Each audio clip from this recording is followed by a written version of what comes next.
नमस्कार दोस्तों, मैं हूं आप सभी का दोस्त हुकमाराम चौधरी। इस वक्त हम हैं बैया गांव के अंदर, जो झिंझनियाली थाना क्षेत्र के अंतर्गत आता है। यहां पर अंडानी कंपनी का जो सोलर का काम चल रहा है, यहां पर उसको लेकर यहां जो ये ओरण है आई माता की आई नाथ की ओरण है। जो यहाँ गांव वाले कह रहे हैं ये हमारे आई नाथ की ओरण है, और कंपनी यहाँ पर यहाँ के जो सरपंच है उनका कुछ और कहना है और गांव वालों का कुछ और कहना। लेकिन आखिर ये मामला है क्या, तो हम मेरे साथ कुछ यहाँ के प्रबुद्धजन लोग हैं, उनसे जानेंगे। सर, आखिर मामला क्या है? भगवान सिंह भाटी, प्रतिनिधि जिला परिषद। जी सर।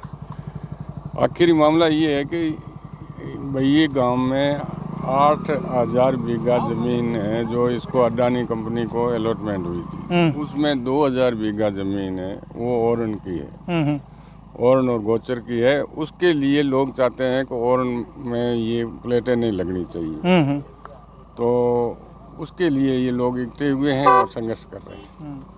अच्छा, ओरण गांव वालों की आजीविका से जुड़ा हुआ है, वैसे मवेशी है वो मतलब यहाँ मेन मतलब जो धंधा है, खेती कम है लेकिन पशुपालन ज़्यादा है, मवेशी ज़्यादा है गायों के लिए। और मतलब यदि ये प्लेटें लग जाएगी तो मतलब मवेशी के लिए चरने के लिए कहीं भी व्यवस्था नहीं है। इसलिए लोग चाहते हैं कि गायों को मद्देनजर रखते हुए इस ज़मीन को 2,000 बीघा वाला जो ज़मीन है उसको ये इससे मुक्त किया जाए अडानी से। अच्छा, गांव वालों की ये मांग है। अभी जो यहाँ पर तहसीलदार साहब आए, प्रशासन ने क्या आपको आश्वासन दिया? उन्होंने जो हमने हमारी मांगे रखी है वो ज्ञापन ले लिया और वो उन्होंने कहा हम जाके कलेक्टर साहब को फीडिंग कराएंगे। अच्छा, अब जो यहाँ पर जो अडानी कंपनी का जो काम है वो चालू रहेगा या तब तक बंद रहेगा जब तक फैसला नहीं होगा तब तक? अभी इन्होंने आश्वासन दिया है कि हम चालू नहीं करेंगे जब तक फैसला नहीं होगा। अगर चालू हुआ तो ये लोग वापिस यहीं बैठे रहेंगे। अच्छा। धरना प्रदर्शन चालू रहेगा। तो आपका जो एग्रीमेंट है वो कब तक हो जाएगा, क्या आश्वासन दिया? एग्रीमेंट इन्होंने कलेक्टर साहब ने अपनी टीम, रेवेन्यू की टीम भेजी है। अच्छा। वो सर्वे करा रही है। उसमें हमारे जो गांव के भी 10 आदमियों की मौजूद आदमियों की टीम बनाई है।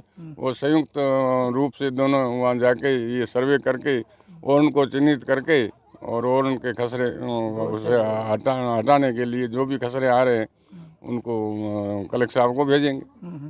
ये इन्होंने आश्वासन दिया। तहसीलदार साहब ने और RI साहब ने सभी ने ये कहा है कि हम ये 2-3 दिन में हम ये पूरी रिपोर्ट कलेक्टर साहब को फैक्चुअल रिपोर्ट जो है पेश कर देंगे। इतने तक काम ये अडानी कंपनी बंद रखेगी। आप रो कायो गाँव है? अच्छा, भैया रहने वाला सभी। अच्छा, सब और यही मांग है ना?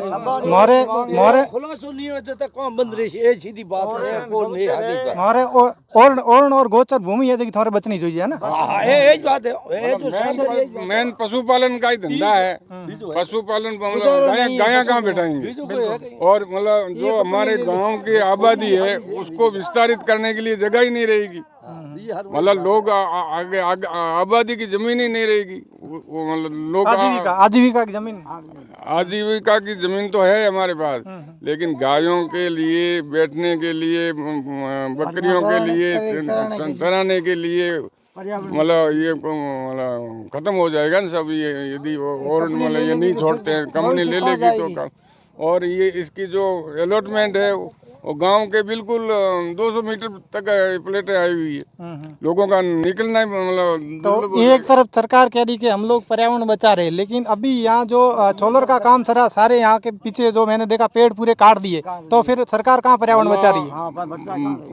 मुख्यमंत्री भजन लाल जी और प्रधानमंत्री एक पौधा माँ के नाम की स्कीम चला रहे हैं और यहाँ 1 लाख पौधे अडानी कटवा रहा है।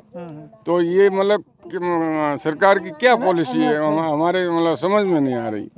मतलब एक पौधा लगाने के लिए इतना अभियान चल रहा है और यहाँ लाखों पौधे अडानी को भेंट किए जा रहे हैं। और मतलब बिल्कुल मतलब पर्यावरण की भयंकर समस्या हो जाएगी। ऑक्सीजन लोगों को मिलेगी नहीं, मतलब लोगों का जीना दुर्लभ हो जाएगा यदि ये हो जाएगी। शुक्रिया सर।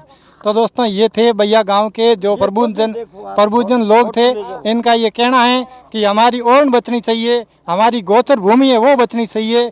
हमारे जो पूर्वजों ने यहाँ पर ये ज़मीन हमारे लिए इसलिए छोड़ के रखी थी ताकि यहाँ की आजीविका का अगर सबसे बड़ा साधन है तो यहाँ की ओरण भूमि है। यहाँ पर लोग खेती पर जो इतनी आजीविका नहीं होती जितना इनको मवेशियों, पशु, भेड़ बकरियों और गायों से होती है। इसीलिए तमाम इन यहाँ के लोगों का कहना है कि हमारे लिए सर्वप्रथम ओरण की भूमि यथावत रहनी चाहिए। शुक्रिया, जुड़े रहे हुक्माराम चैनल से। नमस्कार।